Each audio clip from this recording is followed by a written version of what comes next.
So a lot of people seem to think that a crash is coming, and I gotta say, guys, some things are lining up for just that to happen. But the question you need answers to is not if a recession is coming or not, because sooner or later there will be another recession. It's not if the stock market crashes, because the market crashes about every 5 to 7 years in recent times on average. The question you need answers to is exactly what to do about it, and that is what we will answer today. But before we jump into that, the pinned comment is where you'll find the link to my new channel where we cover retirement, finance, and entrepreneurship, and a bunch more, so make sure you check that out. Now, if you've been watching this channel for any length of time, you know that I could care less about making short-term predictions. I mean, everybody was guessing a recession was coming last year until it didn't happen. Then they guessed this year it was coming, and of course, no recession again, so I'm sure it's next year, right? Same exact thing with a market crash, because we actually got one last year, but yet people couldn't just help themselves. That just wasn't enough. In October, actually starting in June at the lows,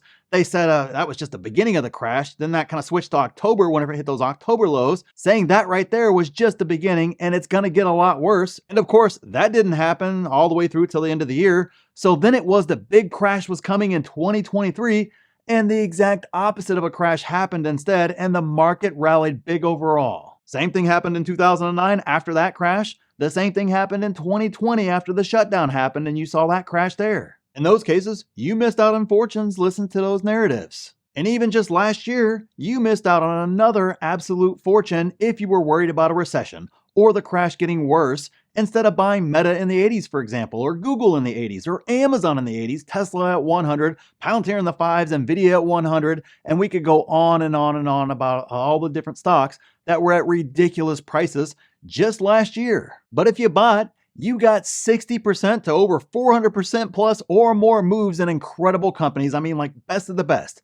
These are basically penny stock gains in the best companies in the world. And that is why I personally put more money into the stock market last year than I ever have before in my entire 20 plus years of investing in stocks. I knew those stocks at those prices were a once in a lifetime type of deal. And you guys that follow me on this channel and in my group, you know we weren't concerned with guessing when the crash will bottom or if we have a recession or not, or any of the other narratives that were out there. We were instead concerned with valuations and executing our plans and controlling what we can control instead of blindly guessing or listening to other, smart folks who are guessing too. Just because you use big words and throw up a lot of charts and graphs doesn't negate the fact that everybody is just guessing on things like that. So instead of talking about things that are strictly a guess, let's talk about the 5 steps that I took last year to make an absolute fortune and that I have used this year to avoid buying the hype runs that happen at the beginning of the year and put myself in an even better position to take advantage once again if a crash or a recession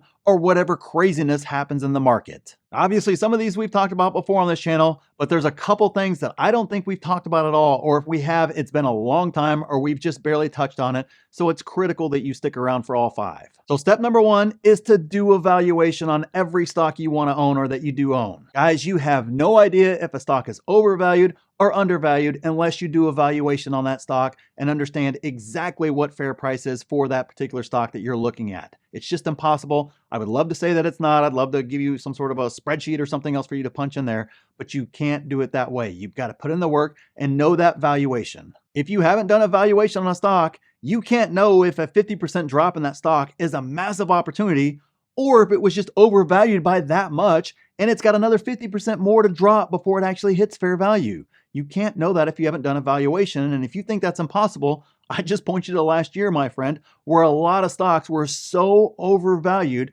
that even after they fell 50%, in some cases 75%, 80% or more, they were still overvalued based upon valuation. And guess what? If you bought the dip, that's the wrong time to buy the dip. You're not properly utilizing the strategy of buying the dip because you missed the most important part of that strategy, and that is valuation. It doesn't have anything to do with the price action. It has everything to do with what is actual fair value for the stock. So that's the first step right there, is do a valuation on everything you want to own. So step number 2 is to plan every move out in advance. The hardest part of investing and the part that screws up investors more than anything else is emotions. Basically, when stocks are running, you got that FOMO feeling that I'm missing it, I'm missing out, which of course that causes you to buy high.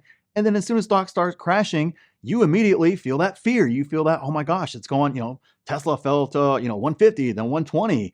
then 100, and it's just guaranteed to go to 80 and 60 after that. When that fear is there, that's what gets you to then sell low. So then you're buying high and selling low, which is the exact opposite of what you want to avoid. That happens because of emotions, and the best way to get rid of emotions is to have a plan in the first place. Have a plan if that stock crashes 20%, 30%, 50%, whatever the case is. Have that plan laid out exactly what I'm going to do. Am I going to DCA into that stock once it kind of hits fair value or my price target?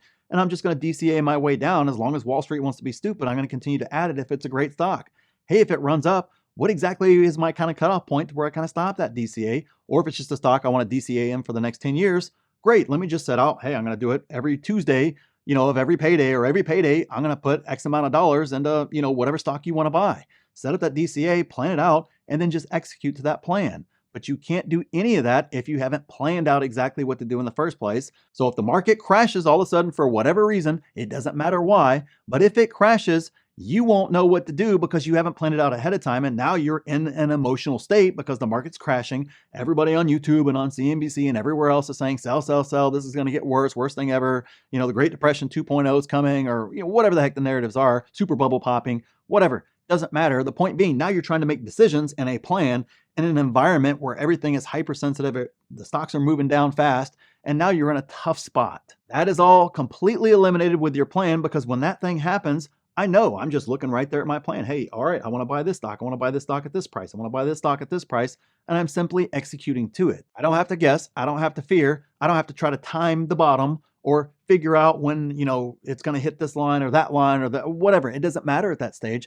I've already planned out exactly what I'm going to do, and I just execute to it. I've removed emotions from the equation. And so therefore, when it falls, I'm excited because I'm like, oh my gosh, I can't believe I get to add this share price for this particular stock. This is great, because I'm looking out 3 to 5 years, and I know if it's a great stock with a great, growth and great future in front of it, I'm going to make a lot of money. And it makes it very, very easy to buy during a time like last October, November, December, January, when the sky was falling, everything was negative. I just executed simply to my plan. And a lot of you guys did the same exact thing, and it paid off huge on the back end. So step number 3 is to pull cash when everything starts to run. And this right here is probably the most overlooked thing. I know you guys hear me talk about plan and valuation all the time.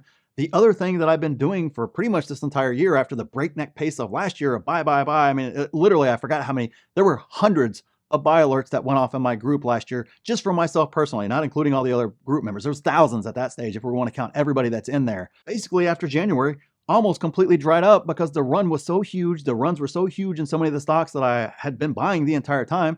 I didn't buy a whole lot. But it doesn't mean I sat idle either. I continued to pull up cash. I continued to just be patient and wait. I knew some of those runs would get overheated, and a lot of these stocks would fall back down to what I would consider fair value again for me to continue to buy again. But I didn't need to buy the run just to buy the run. And because I had bought prior, I didn't feel any pressure to buy the run either. But instead, I was very, very deliberate to go, hey, I'm going to pull up this cash because at some point in time, we're going to have an event. Something's going to happen. Somebody's going to have a bad earnings. There's always something. There's always a buying opportunity in the market, but you can't take advantage of it if you're not pulling your cash. If you're just out there chasing FOMO stocks, you're out there trying to do crazy option plays because it's kind of boring and you kind of haven't bought in a couple months and you kind of want to expend some cash. That right there is where patience happens. I go through times where I buy stocks nonstop like I did last year.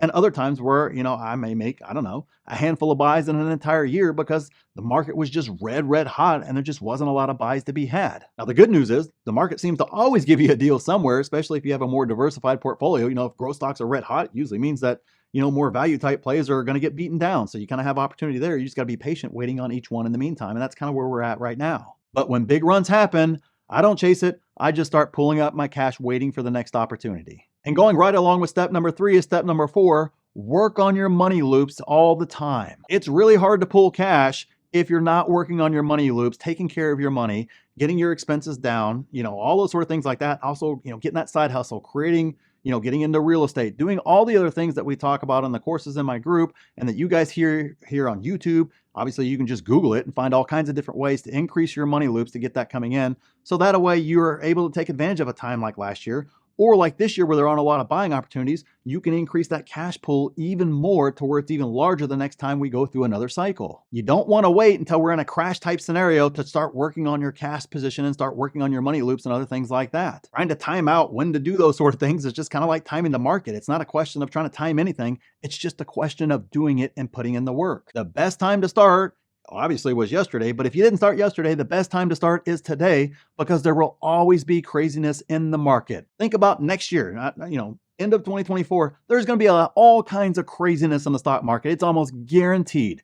So start working on it right now, because you don't want to wait until that time frame to all of a sudden wish you had a lot of money to take advantage of some of the deals that may happen during that time. You're going to want to already have those in place. So be working on those money loops constantly. Doesn't matter if you didn't do it before, start doing it now, because every single year there are opportunities in the market. And if you wait, you'll be the person saying, oh, I'll do that next time. I'll do that next year. I'll do that whenever.